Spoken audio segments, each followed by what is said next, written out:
back and forth. It's not that far in. What do you want to do? You want to cable it out?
Gonna break the old pipe and pull the new pipe over here.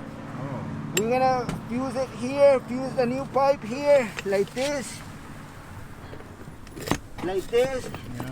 with that machine. We'll fuse it, and then we're gonna hook on the other end, and we just pull it. What happens to the old pipe? It's gonna get. Part of the pipe is gonna be inside under the soil in the inside bottom. So it just breaks up into the soil. It's the puppet. It stays in there in pieces. Yeah. Oh, okay. You can see this is where the issue was. Okay, this was between the shower and kind of the laundry area. Okay. Yeah. So this was the bottom part of your pipe. This was sitting on the ground. Yeah. So every time they were trying to cable it, they wouldn't be successful because there was dirt being compacted in there with all those roots here. All right. Luckily, we were able to go ahead and pipe burst it. I don't know how we got the cable in there to be able to go in there and be able to pipe burst it, because in a situation like this, one is you can't line it, two is you can't pipe burst it. We would have to open up the concrete floor. I would have to start off in the bathroom and then over here in this area by your hallway area in your entranceway. We probably would have had to even do in your bedroom area, because there's no way of running that cable all the way through. That's just a bunch of mixture of dirt and everything. So every time that water was being used, it was causing dirt to come back on the pipe and start compacting, because this is dirt, roots, and pretty heavy.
one that told you about. Oh, I see the head. yeah, right there.